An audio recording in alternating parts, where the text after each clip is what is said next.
So we're out here and Bill's cooking some hamburgers, waiting for it to get done. I was thinking about this. We found this little cooker. I think when we bought this place, yeah, it was here. I think it was in a junk pile or something. And this is really like New York City. What? Compared to right there when we go out with the horses. Oh, yeah. What you do is build your fire with rock, and you take your biggest rock, and when it gets good and hot, you throw your bacon on the rock. And when it starts to sizzle, you grab it before the dogs grab it. Because they might grab it too. And you get a rock that's got a little indentation in it, and that's where you throw your eggs. That's a cowboy tale. Yeah, it's not quite modern, but this here is like uptown. Oh, it is. We just scrape that bacon and eggs off that rock and eat it. Yeah. What do we put the bacon eggs in on? Another rock? What do we? You just eat it off the rock. Yeah. Yeah.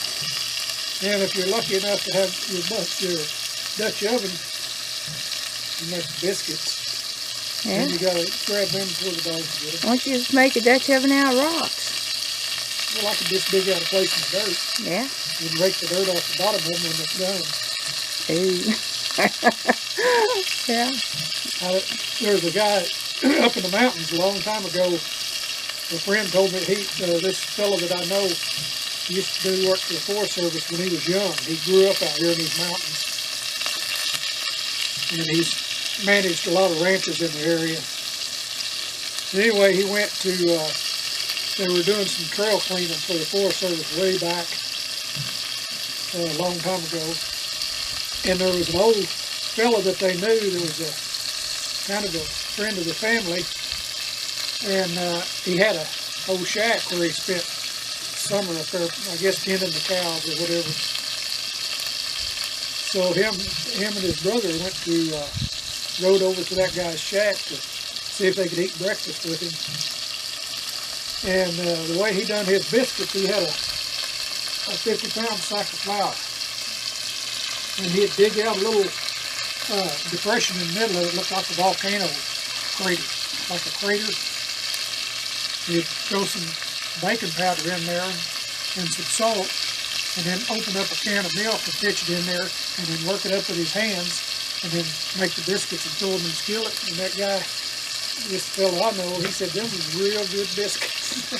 But all he used was a frying pan and kind of fried biscuits basically. Well, I like fried biscuits. Yeah, they're good. But that's the way that old man done it. Hey, tell them about wampum biscuits. Well, that's modern stuff. Yeah, but that's good. Yeah. Wampum biscuits is, you buy them in the store in a little can. If you wamp them over the countertop. Open them up. Yeah. And then put them in a skillet with a good bit of grease in it and fry them. You have to turn them over because they cook real quick on a hot fire. And they taste a little bit like pancakes, I guess. Or a donut. They're so yummy. We've had them if we have dry ice or take ice with us. They're pretty good. It's called wampum biscuits. Of course, they'll be high in calories, but they sure are good.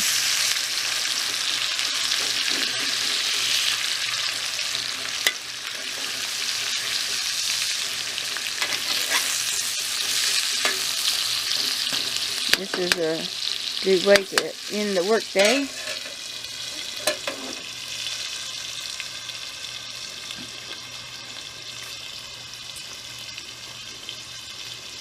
Yeah, them wampum biscuits are yummy. Yeah.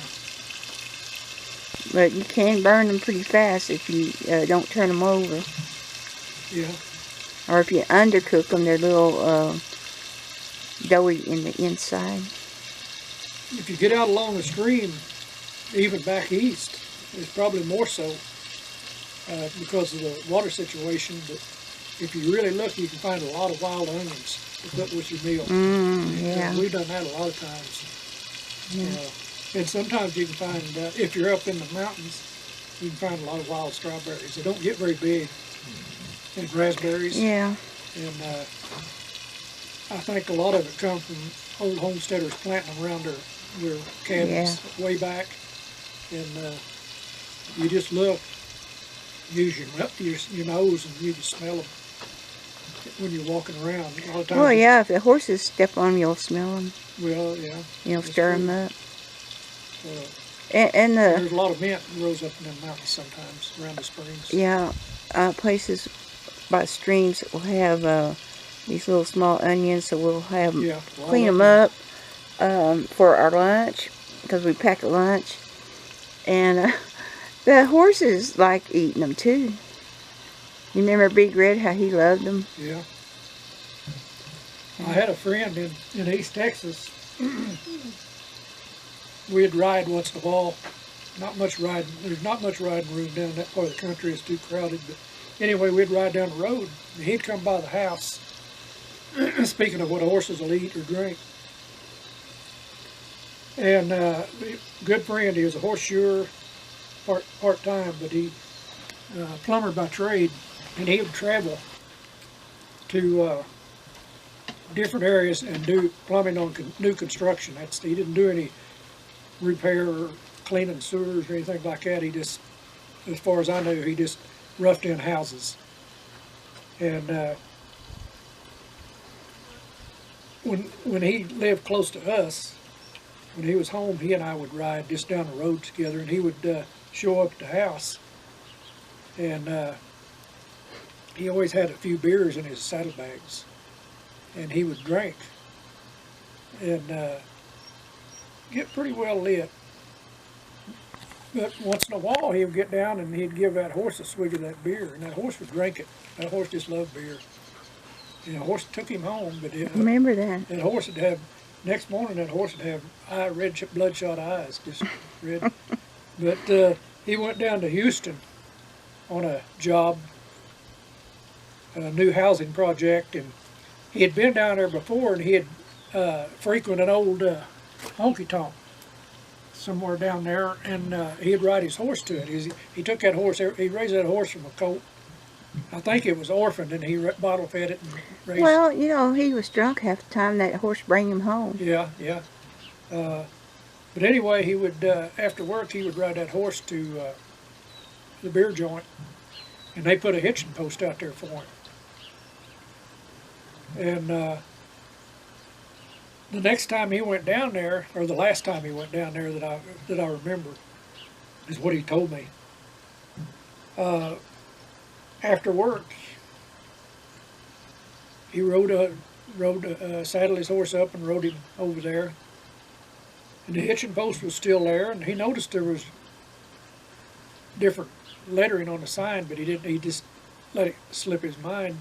He tied the horse up and started walking up on it. It had a wood porch on it. And I started walking up in there, and this guy stepped out the door and said, "Get that stinking horse out of here." And I think he said some choice words.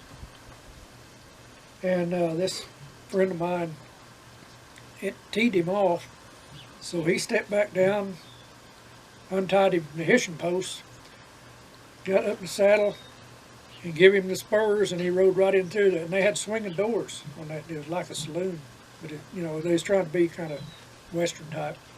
He rode that horse in there, and he said that horse was doing real good. He said it was a hippie place then. This was in the 60s.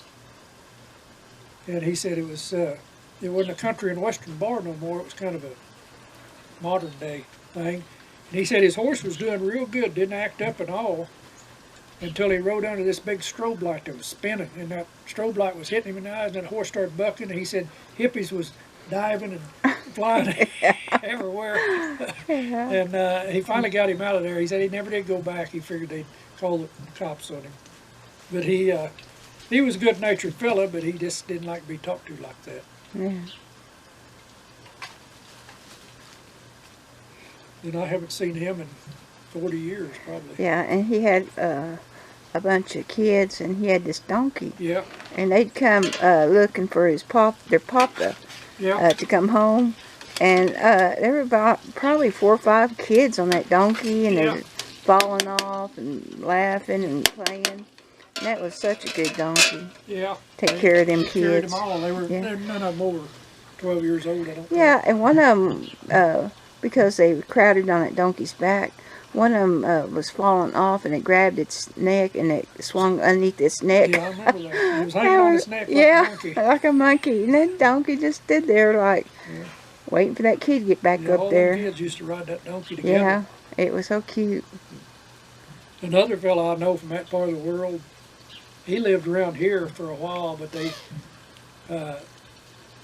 were used to living around a grassy area, so they finally moved back to Texas, is what I understand. He used to run bucking stock at jackpot rodeos. That's what he told me. And he had a big old longhorn steer. He used to ride it to the beer joints. He did? Yeah. Yeah. It was real tame, and he rode that when he'd frequent the beer joints down in there. I think it was down around Abilene or San Antonio, maybe. It was down in central South Texas, somewhere there. And he'd ride that old steer. Yeah. Well, they had one up in the mountains like that, this guy, right? Yeah. Great big old longhorn. Yeah, he put a saddle on it and just ride down the road. I think at one time he was giving rides, for money. Yeah, he, there's a lot of stuff. This probably don't sound good, but there used to be I won't name the beer joint, but there was a big beer joint in the Dallas-Fort Worth area. I think it's still there, and I believe it's the one, but there was one that, and I don't know, well, I'm not going to say the name of it. But when they first started it, they finally got shut down about it, or they got stopped. But the first thing they would do, they had a big arena in there, and there was a beer joint too. And guys would come in there and ride the bulls and different things, real bulls, not mechanical bulls at that time. They would bring this chimpanzee out and fasten it on that Oh my gosh. on a bull, and turn it loose, and it would scream and holler. And the first time they done that, it just got drugged. And from then on, that bull never could throw it. Finally, the SPCA got onto them about it. It was cruel. But